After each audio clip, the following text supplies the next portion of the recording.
السلام عليكم العائلة خوت الخواتات، كنتمنىكم تكونوا بخير وعلى خير وفي أحسن حال إن شاء الله. اليوم جيت نحضر معكم شباكية الحليب أو البشنيخة. بقاو معايا ندوزو المقادير. بسم الله البنات، غنبداو. هنا عندي 2 كيلو ديال الفورص، وعندي قبيصة تاع الملح، عندي 2 خمارات حمرين،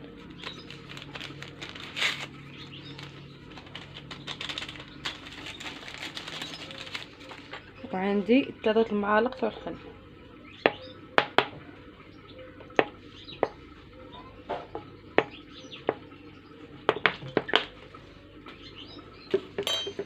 وبالنسبه للخليط نخليكم مع الفيديو. هانتوما البنات، بالنسبه للزبده عندي 4.5، وعندي 2 باكيات ديال الفاني غادي نديرهم، وعندي نص لتر تاع الحليب،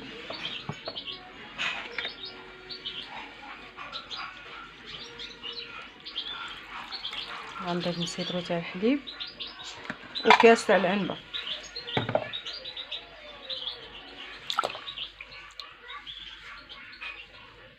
وغنضيف ليهم نص كاس تاع الزهر. هاني ضفت ليهم نص كاس ديال الزهر، وغنديرو فوق البوطه حتى تذوب الزبده. دابا غادي نخلط بعد ما دفى واحد شويه، انا غنخلط به العجينه. بسم الله.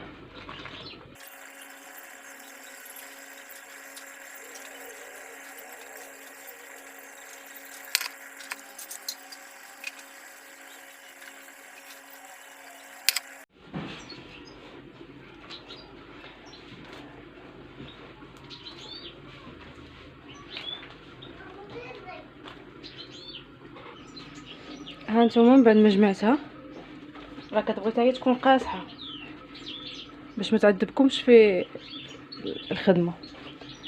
المهم انا راه هزات ليا داك القياس تاع الماء ديال الحليب كامل.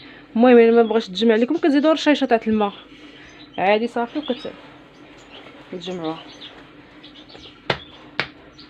المهم راهي كتجي على هذا الشكل. هاد بوشنيخه ديال الحليب او شباكيه ديال الحليب، كاين اللي كيضيف فيها هاد النافع، يضيف فيها حبه حلاوه، الججلان. المهم كينسمها بالمقادير ديال الشباكيه حتى هي كتجي زوينه، ولكن الناس اللي طالبينها هي غير هكا، غير عاديه بلا ما منسمها حتى شي حاجه. المهم انا غنديرها في بلاستيكه ونخليها ترتاح، ومن بعد نرجع معكم. هانتوما البنات، من بعد ما ارتاحت لي العجينه شديتها وقطعتها وسرحتها هكا. غادي نسرحها بالمدلك مزيان،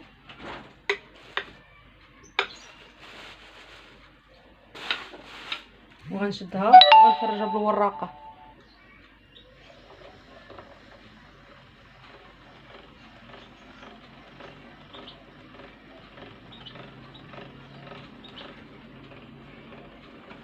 غنخرجها من بعد ما خرجتها بالوراقه هكا.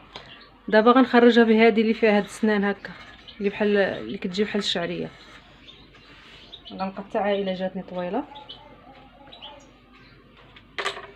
وغنخرجها من هنا.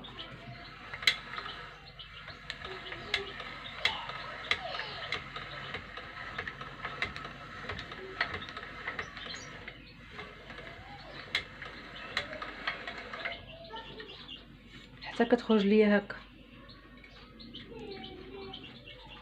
ضروري خاص العجينه تكون ناشفه باش كتعاونكم انها كتجي هكا بحال سباكيتي رقيق.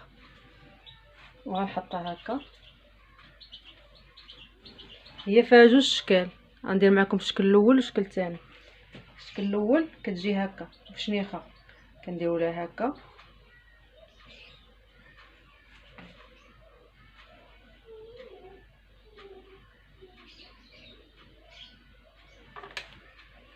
وكنقطعوها اطراف هكا. بغيتو ديروها كبيره بغيتو ديروها صغيره على حساب. وكنشدوها هكا، كنحلوها وكنلوها هكا باش كتجي هذا الشكل. وكنحطها هنا في البلاط تنشف شويه. كنشدها كنلويها هكا شويه، وكندير لها هانتوما كتجي مفرزه.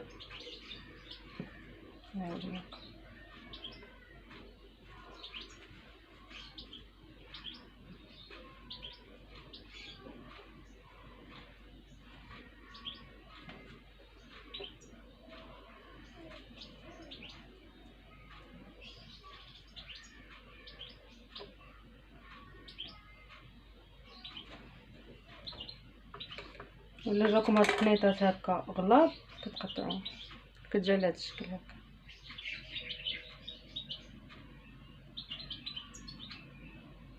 وغندير معكم الاخر.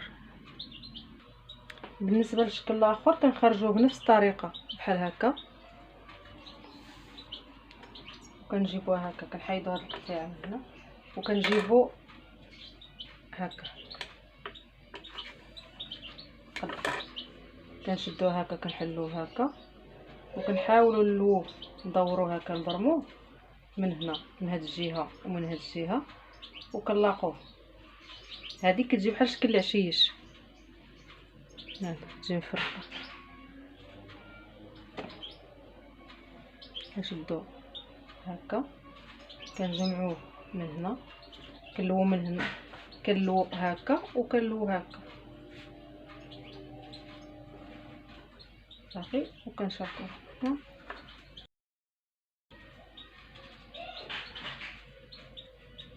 المهم انا راني بديت، هانتوما شوفوا الطريقه. كاين هاد الشكل هكا وكاينه هادي. المهم انا غنستمر على هكا حتى نكمل الكميه كامله اللي عندي، وملي غنبدا نقلي نرجع معكم.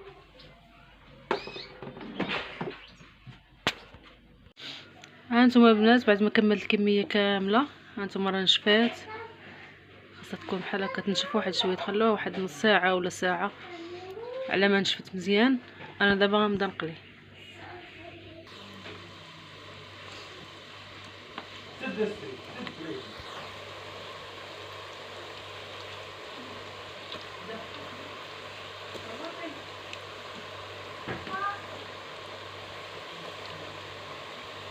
هانتوما شفتوا بعد ما كترموها في الزيت راه كتطلع وكتحال.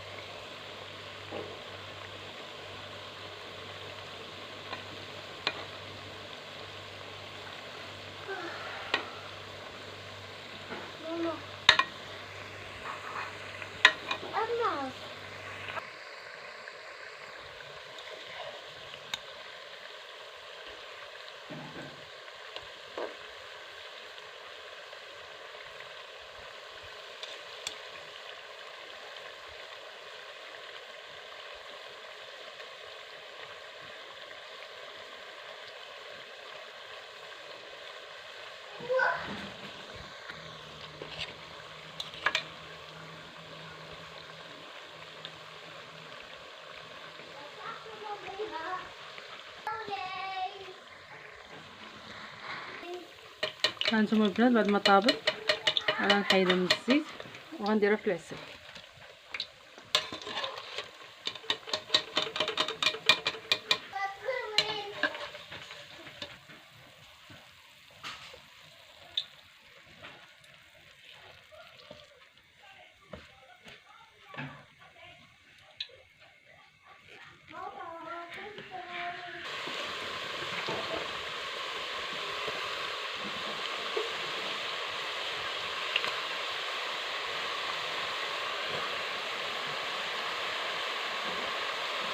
دابا غنبدا كنطيب في الشكل الثاني.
ها انتم البنات. المهم انا غنستمر على نستمر هكا حتى نكمل هاد الكميه كامله اللي عندي ونرجع معكم.